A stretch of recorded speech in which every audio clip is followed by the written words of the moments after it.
Assalomu do'stlar. Demak, bugungi mavzumiz kardiovaskulyar farmakologiyasidan antigipertenziv preparatlardan RAS sistemasini, ya'ni RAS sistemasida ta'sir qiluvchi preparatlar, riniy angiotensin aldosteron sistemasiga ta'sir etuvchi preparatlar haqida gaplashamiz. Demak, darsimizni boshladik. Riniy angiotensin aldosteron sistemasi demak bizda qachon aktivlanadi? Ya'ni rininni sintezi qachon oshadi bizda?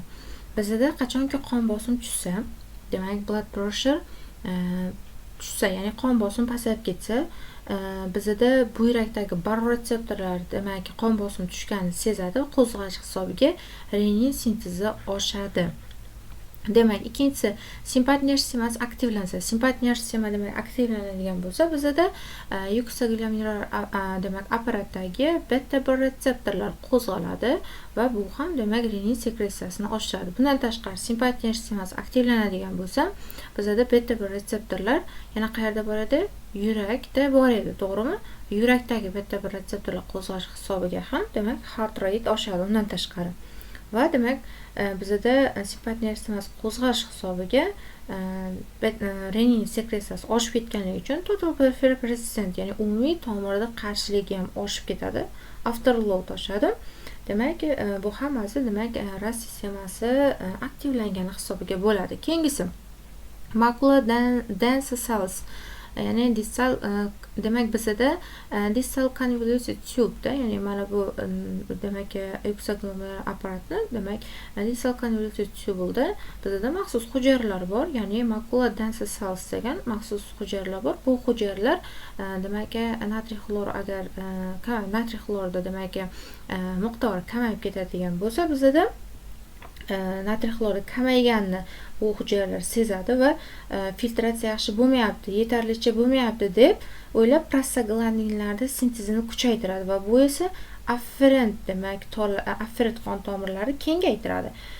Buyrakka yaxshi qon kelishi uchun va renin sekretsiyasini oshirgani uchun ham demak shuni hisobiga bizda efferent tollar torayadi va shu orqali GFR ni, ya'ni glomerular demak filtration rate ni, ya'ni glomerular filtratsiya tezligini oshiradi. Ayniqsa bu holat demak bizda qon bosimi tushganda bu holat juda ham ahamiyatli hisoblanadi. Organizmning kompensator mexanizmi hisoblanadi. Demak, qon bosimi tushyapti, tasavvur qiling. Qon bosimi tushganda natriy xlor miqdori qonda kamayadi, to'g'rimi? Bizda buyrakdagi demak yuksaglomerular apparatdagi beta baroretseptorlar qo'zg'alishidan tashqari, baroretseptorlar qo'zg'alishidan tashqari bizda macular dense cellslar ham natriy xlor miqdori kamayganini sezar ekan va shu orqali prostaglandinlar demak sintezini oshiradi. Prostaglandinlar sintezini oshirgani uchun demak bizga buyrakka keluvchi qon tomirlarining afferent tollar demak kengayadi. Renin sekretsiyasi oshib ketgani uchun bizda efferent tollar torayadi va shu orqali GFR, ya'ni glomerular filtratsiya tezligini demak oshirib turadi. Bizda demak uchta holatda riniy angiotensin aldosteron sistemasi faollashar ekan, aktivlanar ekan. Demak, birinchisi qon bosimi tushsa yoki demak o'sha perfuziya kamayadigan bo'lsa buyrakda.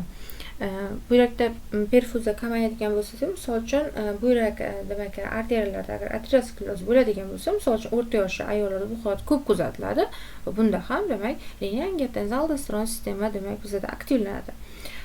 Demak bizda o'rta yoshdagi ayollarda asosan fibromuskulyar displaziya, ya'ni bunda buyrak arteriyalari deformatsiyalanadi va buyrakka keladigan qon miqdori kamayib ketadi va riniy angiotensin aldosteron sistema aktivlanadi. Ikkinchi holat demak simpatik nerv sistemasi aktivlansa ekan, beta baroretseptorlar qo'zg'aladi, rinin sekretsiyasi oshib ketadi. Uchinchisi macular dense cells. Demak bu hujayralar bizda distal convoluted tube'da joylashgan. Bu hujayralar natriy xlorida kamayganini sezadi va shu orqali bizda prostaglandinlar sintezini oshirib, rinin sekretsiyasini oshiradi. Va arteriollar demak afferent demak tomirda kengaytiradi, efferent tomirlarni esa toraytirish orqali GFR da demak bizda GFR demak tezligini, ya'ni glomerular filtratsiya tezligini bizda oshirib beradi shu orqali. Demak, davom etamiz.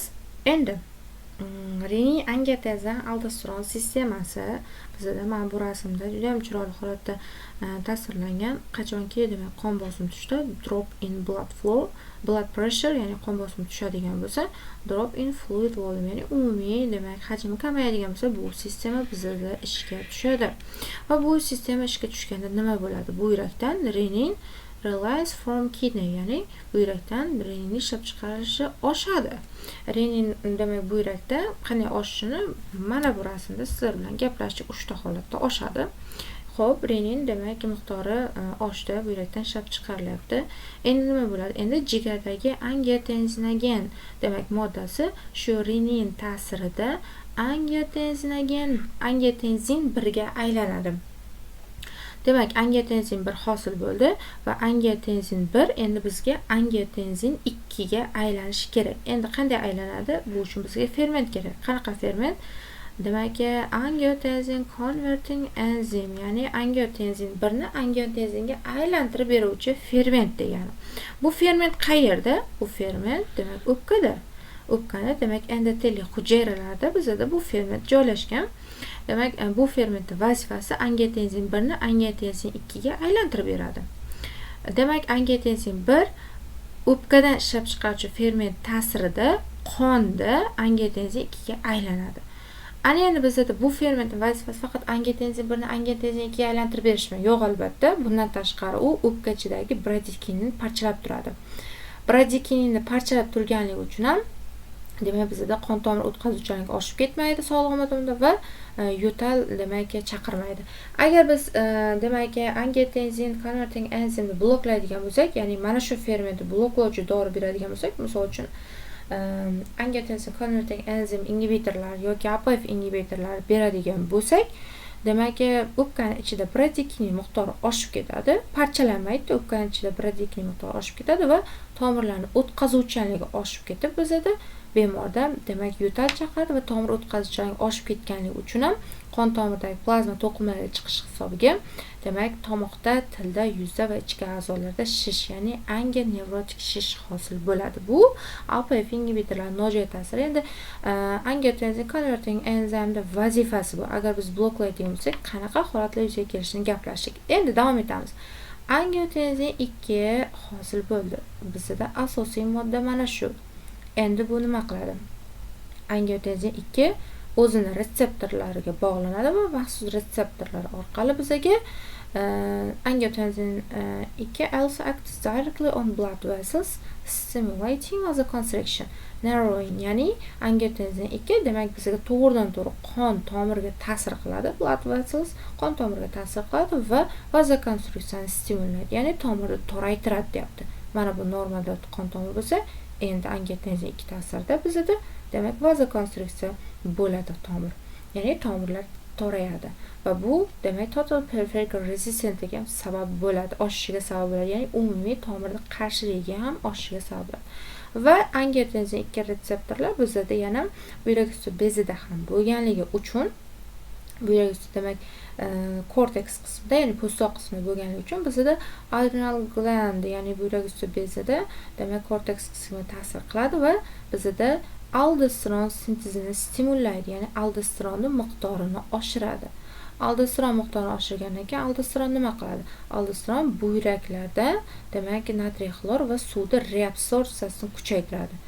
Buyrakdan natriy xlor va suv ko'p demak reabsorsiya bo'lib boshlaydi. Natijada bizda umumiy qon hajmi oshadi, umumiy aylanib yurgan qon hajmi oshadi. Shuni hisobiga demak bizda yana ham qon bosimi ko'tarilishiga sabab bo'lar ekan. Demak, davom etamiz. Endi boyaga gaplashgan demak gaplarimiz mana bu yerda juda ham chiroyli holatda keltirilgan. Mana ko'rib turibsiz. Demak, buyrakda decrease in renal perfusion, ya'ni buyrakda demak qon aylanishi buzildi, ya'ni perfuziya kamaydi va shuni hisobiga yuksak glomerular apparatda demak beta retseptorlar qo'zg'alib renin sekretsiyasi oshdi. Renin sekretsiyasi oshgandan keyin bizda jigardagi angiotensinogen demak renin ta'sirida angiotensin 1 ga aylandi. Endi angiotensin 1 angiotensin 2 ga aylanadi. Nima ta'sirda? Angiotensin converting enzim, ya'ni angiotensin 2 ni hosil qiluvchi, angiotensin 2 ga aylantiruvchi demak ferment ta'sirida. Bu ferment qayerda edi? Bu ferment demak asosan o'pkada bo'ladi. O'pkani o'sha endotel hujayralarida bo'ladi bu ferment va o'sha ferment ta'sirida demak qonda bizda angiotensin 2 hosil bo'ldi. Ana endi angiotensin 2 demak o'z retseptorlar, maxsus retseptorlar orqali bizga birinchi simpat nerv simasini aktivlaydi. Demak, ya'ni qon tomir toraytirishi orqali simpat nerv simasini aktivlaydi. Ikkinchisi tubular natriy xlor absorption, kaliy absorption, demak bizda aytyaptiki, natriy xlor reabsorsiyasini kuchaytiradi va kaliyni chiqaradi deyapti. Demak, angiotensin 2 buyrak kanalchalarida natriy xlorda va sud reabsorsiyasini kuchaytiradi, kaliyni esa chiqaradi. Demak, angiotensin 2 keyingi ta'sir mexanizmi bizda adrenal glandin cortex qismi, ya'ni buyrak usti bezini po'stoq qismiga ta'sir qiladi. U yerda ham demak angiotensin 2 retseptorlari bor. O'sha yerga ham ta'sir qiladi. Ta'sir qilgani hisobiga bizda aldosteron sekretsiyasi oshib ketadi. Aldosteron sekretsiyasi oshib ketgandan keyin bizda buyrak orqali demak natriy xlorda reabsorsiyasi kuchayadi va kaliyni chiqarilishi kuchayadi. Natriy xlorda reabsorsiyasi kuchayib, kaliyni demak buyrak orqali chiqarilishi kuchayar ekan. Keyingi ta'siri bizda demak arteriolar vasoconstriction bo'ladi, ya'ni arteriya qon tomirlari toraytiradi va bu qon bosimi oshishiga sabab bo'ladi. Keyingi ta'siri esa bizda pituitary gland, ya'ni gipofiz beziga ta'sir qilib, antidiuretik hormon sekretsiyasini demak oshirar ekan. Bizda gipofiz beziga ta'sir qiladi, ya'ni u yerda ham angiotensin 2 retseptorlari bor va o'shaga ta'sir qilish orqali demak bizda antidiuretik hormon sekretsiyasini bizda oshiradi va bu umumiy qon hajmini oshirib beradi. Ya'ni sud reabsorsiyasini kuchaytiradi. Demak, bizda bundan tashqari gipotalamusda demak gipotalamusga ta'sir qilgan, gipotalamusdagi o'sha angiotensin 2 retseptorlari bor gipotalamusda va o'sha yerga ta'sir qilgani hisobiga bizda demak o'sha chanqash markaziga ta'sir qiladi gipotalamusdagi, chunki u yerda ham angiotensin 2 retseptorlari bor. Shuning hisobiga demak bizda chanqash kabi holatda yuzaga kelishi mumkin. Demak, ushbu demak tizim orqali bizda total peripheric resistance, ya'ni umumiy tomir qarshiligi oshadi va demak umumiy qon hajmi oshadi va shu orqali bizda blood pressure oshadi. Qon bosimi oshib ketadi shuni hisobiga. Demak, bizda agar boya gaplashdik, aldosteron miqdori agar oshib ketadigan bo'lsa, natriyda demak reabsorsiyasi oshib ketadi, natriy xlor va sudi va shuning hisobiga umumiy qon hajmi oshib ketadi. Agar biz endi misol uchun mana shu APF inhibitor angiotensin converting enzim, ya'ni angiotensin 2 ni hosil qiluvchi demak fermentni, ya'ni o'sha angiotensin 2 ga aylantiruvchi fermentni agar bloklaydigan bo'lsak, bizda qon bosimi tushadi. Chunki agar buni bloklasak, mana bu hosil bo'lmaydi. Bu ferment aylantirib beryapti. O'sha hisobga bu hosil bo'lmaydi. Bu hosil bo'lmagandan keyin nima bo'ladi? Qon tomirlari toraymaydi. Blood pressure, qon bosimi tushadi. Demak, bizda aldosteron stimulyatsiya qilinmagan, aldosteron miqdori kamayadi. Aldosteron miqdori kamaygandan keyin umumiy qon hajmi ham bizda kamayadi. Bradikinin miqdori demak bizda lekin bradikinin miqdori bizda oshadi. Ya'ni mana bu yerda o'pkada bizda bradikinin moddasi bor edi, bu parchalab turadi. Endi bradikinin miqdori oshgandan keyin demak yo'tal bo'ladi bizda va angineurotik shish bo'lishi mumkin o'sha hisobiga. Bundan tashqari GFR da demak GFR rate, ya'ni o'sha glomerular demak filtratsiya tezligi ham kamayadi. Demak efferent tollar kengaygani hisobiga. Agar efferent tollar bizda kengayadigan bo'lsa, tasavvur qiling, afferent tollar ham keng, efferent tollar ham keng. Yaxshi qon keladi. Demak, o'sha kelgan qon o'sha miqdorda chiqib ketadi. Natijada buyrakni demak bu baryer qavatini zararlanishini oldini oladi. Natijada demak bizada buyrakni filtratsiyasini uzoq vaqt normada saqlab turish imkonini beradi. Ayniqsa qandli diabeti bor odamlarda misol uchun APF ingibitorlari beriladi. Nima uchun? Sababi buyrakda demak nefroproteksiyani yuzaga kelishini sekinlashtirib beradi. Ya'ni bizada qandli diabetda o'tkazuvchanlik, qon tomirida o'tkazuvchanlik oshib ketadi-ku. Qon tomir o'tkazuvchanlik oshib ketgan hisobiga demak bizada glomerular ichidagi bosim kamaytiradi. Demak qandli diabetda o'sha tomirda o'tkazuvchanlik oshib ketadi. Shuni hisobiga oqsil borib, demak glomerular demak qavatga boradidagi o'tishini kamaytirib beradi. Va bu juda ham foydali. Biz uchun qandli diabetda proteinuriyani kamaytiradi, buyraklar nefropatiyasini ta'minlaydi, himoya qiladi, buyrakni filtrni himoya qiladi, kelayotgan va ketayotgan tomirlarni kengaytirib, kamroq filtratsiya bo'ldiradi-yu, lekin bu filtrni uzoq ishlashga olib keladi. Demak, endi do'stlar, umumiy bitta xulosa qilib oladigan bo'lsak, bizada qon bosimi tushdi yoki qonda natriy kamayib ketdi. Natijada buyrakda renin sekretsiyasi oshib ketadi. Demak, renin ko'p ishlab chiqarilyapti. Renin demak jigarda hosil bo'lgan angiotenzinogeni angiotenzin 1 ga aylantiradi. Angiotenzin 1 esa demak o'pkadagi endoteliy hujayralardagi angiotenzin converting enzim, ya'ni angiotenzin 2 ga aylantiruvchi ferment ta'sirida angiotenzin 2 ga aylanadi. Va ushbu hosil bo'lgan angiotenzin 2 demak bizada qon tomiriga ta'sir qiladi, qon bosimini oshiradi, buyrak usti beziga ta'sir qilib aldosteronni stimulyatsiya qiladi va shu orqali umumiy qon hajmi oshadi va bu orqali total peripheric resistance, ya'ni umumiy tomir qarshiligi oshadi va bu ikkalasi bizada blood pressureni 2 barobar oshirar ekan. Mana bu yerda qisqacha qilib keltirilgan. Demak, qon bosimi agar tushadigan bo'lsa, yoki natriy kamayadigan bo'lsa, buyraklarda baroretseptorlar qo'zg'aladi, beta bir retseptorlar qo'zg'aladi va shuni hisobiga renin sekretsiyasi oshib ketadi. Renin angiotenzinogen bilan demak angiotenzinogen renin ta'sirida angiotenzin 1 ga aylanadi. Angiotenzin 1 angiotenzin converting enzim ta'sirida angiotenzin 2 ga aylandi. Ana endi mana bu modda bizda hamma ishni qiladi. Angiotenzin 2 o'zini maxsus retseptorlar orqali qon tomirlarini toraytiradi, qon tomiriga ta'sir qilish orqali aldosteron, ya'ni o'sha adrenal glandning korteks qismi, ya'ni buyrak usti bezini po'stoq qismiga ta'sir qilish orqali aldosteron sekretsiyasi oshadi va bu orqali umumiy qon hajmi ham bizda oshadi. Antidiuretik hormon chiqarilishi ham oshadi, ya'ni bu pituitary gland, ya'ni o'sha gipofiz bezida ham aldosteron 2 retseptorlari bor va ularga ta'sir qilish orqali ham bizda demak antidiuretik hormon stimulyatsiya qiladi. Va bizda gipotalamus ham angiotenzin 2 retseptorlar bo'lganligi hisobiga chanqoq hissi bo'ladi. Va keyingisi shu orqali mana bu demak qon tomirlarini toraytirgani uchun aldosteron sekretsiyasini oshirib, umumiy qon hajmini oshirgani uchun qon bosimi oshadi va hajm oshib ketadi bizda. Va qon bosim anchagina oshadi bemorda.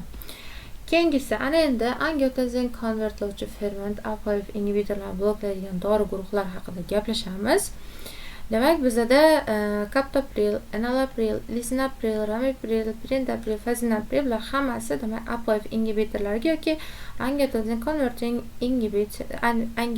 converting demak ingibitor preparatlariga kirar ekan.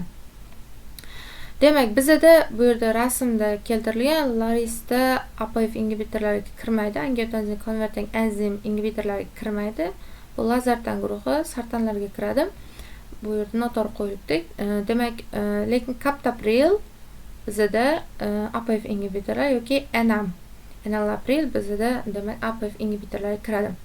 Endi mexanizmi bizda qanaqa ta'sir qiladi?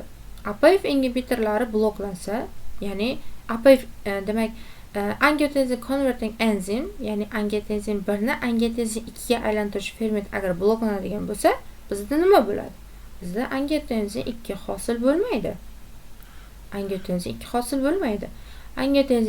bo'lmagandan keyin vazodilatatsiya bo'ladi, ya'ni arterial venous tomirlar kengayadi. Aldosteron miqdori kamayadi, natriy bilan suv chiqishi oshadi, kaliyda esa buyrak o'zida olib qoladi. Demak, bradikinin miqdori, demak, lekin bizda nojo'ya ta'sir bor. Endi bradikininni bizda aytdik-ku, angiotensin converting enzim fermentlari o'pkada bradikinni parchalab turardi. Ana endi bu bloklangandan keyin bizda parchalanmaydi. Natijada bradikinin miqdori oshib ketgandan keyin bizda demak qon tomirlar o'tkazuvchanlik oshib ketadi. Sababi NO bilan plus demak siklinning miqdori oshib ketadi va shuni hisobiga bizda demak qon tomirda demak kengayib ketadi va o'tkazuvchanligi oshishi hisobiga ham demak bizda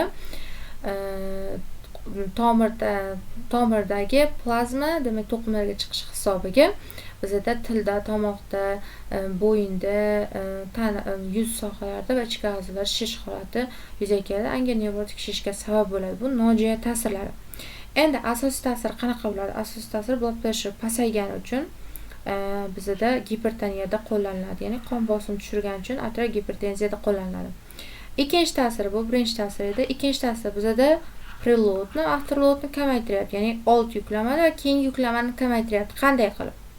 Bizda preload kamayapti, sabab aldosteron kam ishlab chiqarilgandan keyin natriy suv reabsorbsiyasi demak kamayapti. Demak, afterload kamayishi bu total peripheral resistentlik kamayishi, ya'ni demak qon tomirlarida demak kengaytirgani uchun bu kamayapti. Ya'ni old yuklama, keyingi yuklama kamayapti. Natijada remodelinni sekinlashtiradi, ya'ni yurakni o'zini shaklini o'zgartirishda sekinlashtiradi yoki o'zgartirmasligiga sabab bo'ladi yoki o'zgartirilishini oldini oladi.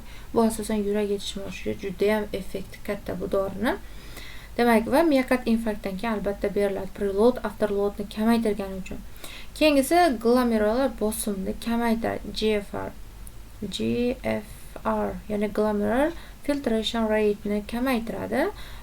Buyrakka keladigan va buyrakdan chiqadigan tomirni kengaytirgani uchun ham buyrak filtratsiyasi, demak, filtratsiya funksiyasi bizda uzoq vaqt saqlanadi va buni zararlanishni oldini oladi.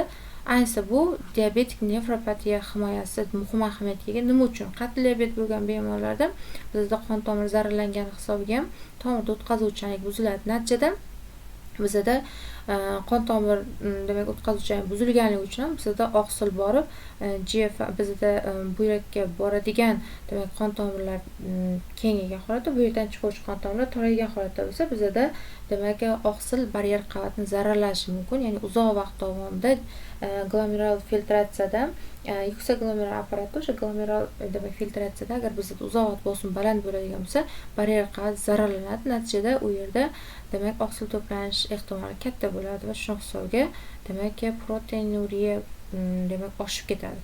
APF ingibitorlari esa bizda demak proteinuriyani kamaytirib beradi va buyrakni himoya qiladi. Endi qachon berishimiz, demak birinchi qator preparatlar hisoblanadi. Qachon berishimiz gapirishga, qon bosimi ko'tarilganda arterial gipertoniyada, surunkali yurak yetishmovchilikda, miokard infarktdan keyin demak chap qorinchi disfunksiyasida beriladi. Diabetlarda, nefropatiyalarda, albuminuriyalarda beriladi. Nojo'ya ta'sirlar qurg'u yo'tal, sabab bradikininni oshirganligi uchun, qurg'u yo'tal angioedemaga sabab bo'ladi. Bu ham bradikinin oshgani uchun. Proteinuriya renal funksiyasi yomonlashsa, agar bizda buyrakda stenoz bo'ladigan bo'lsa, bizda bunda APF ingibitorlar berishga qarshi ko'rsatma hisoblanadi. Sababi buyrakning funksiyasini yanada yomonlashishiga sabab bo'lishi mumkin. Homodorlarda berilmaydi, teratogen ta'siri bor va ikki tomonlama buyrak arteriya stenozlarida ham demak bizda berilmaydi. Va qonda kaliyning miqdori 5,5 mol litrdan ko'p bo'ladigan bo'lsa ham APF ingibitorlar berilmaydi. Xulosa qilib aytadigan bo'lsak, qon bosimini tushiradi APF ingibitorlari. Protection, ya'ni himoya vazifasi buyrakni va yurakni himoya qiladi. Buyrakni himoya qilishni boya gaplashdik. GFRda demak GFR da bizda dorba ushlab turgani uchun, ya'ni glomerular filtratsiyani funksiyasini normada ushlab turganligi uchun buyrakni baryer qavatini demak zararlanishini oldini olish orqali proteinuriyani kamaytiradi va cardio protectionga misol afterload va preloadni kamaytirgani uchun. Keyingisi Endi angiotenzin 2 retseptor blokatorlari. Angiotenzin 2 retseptor blokatorlari bu ham xuddi angiotenzin converting enzim ingibitorlariga, ya'ni APF ingibitorlarga o'xshab ta'sir qiladi.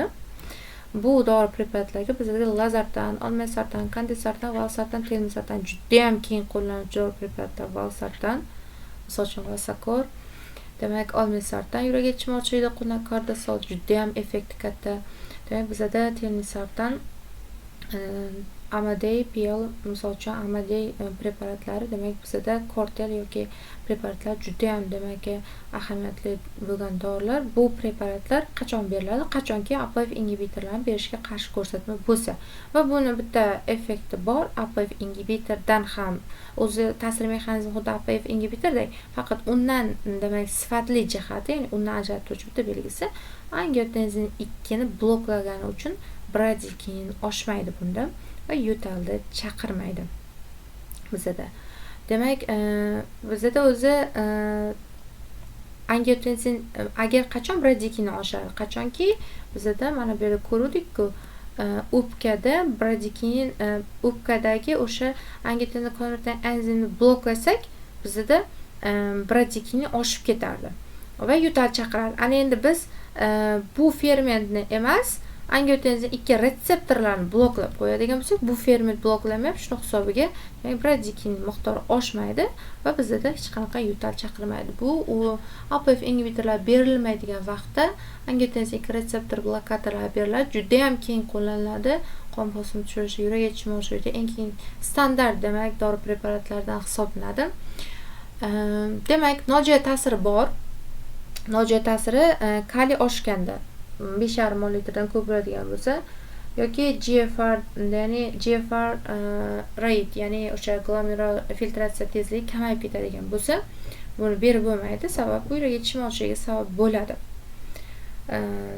Demak, qon bosimi agar tushib ketishi mumkin. Demak, qon bosim agar katta dozada to'g'ri berilmaydigan bo'lsa, qon bosimini tushirib yuborishi mumkin bizda va teratadigan ta'sirlari bor. Demak, qarshi ko'rsatmalari bor bizda. Homildorlikda berilmaydi, giperkalemiyada berilmaydi va ikki tomonlama buyrak arteriyasi stenozida berilmaydi. Agar ikki tomonlama buyrak arteriyasi stenozida beriladigan bo'lsa, bizda demak buyrak yetishmovchiligiga sabab bo'ladi. Endi keyingisi aldosteron antagonistlari haqida gaplashamiz, ya'ni aldosteronni retseptorlarini bloklovchi dori preparatlar. Ularga spironolakton va eplerenol kiradi. Mexanizmi aldosteron retseptorlarini bloklaydi. Natijada aldosteron stimulyatsiyasi kamayadi. Kamaygandan keyin demak natriy va suvni reabsorbsiyasi ham buyrakda kamayadi. Bu kamaygandan keyin bizda umumiy qon hajmi kamayadi.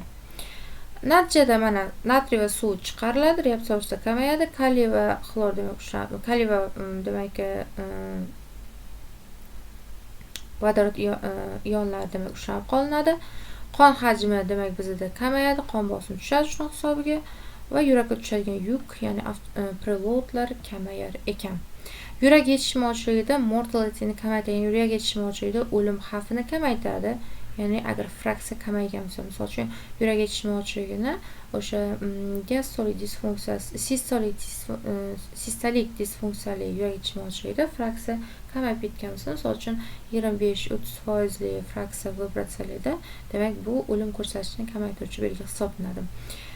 Giperaldosteronizmda asosiy dori, aldosteron ko'payib ketgan vaqtda asosiy dori va demak asosiy kaliy saqlovchi diuretik. Diuretik bu, lekin tarkibida kaliy saqlaydi. Natriyni chiqarib yuboradi, to'g'ri, lekin kaliyni saqlab qoladi.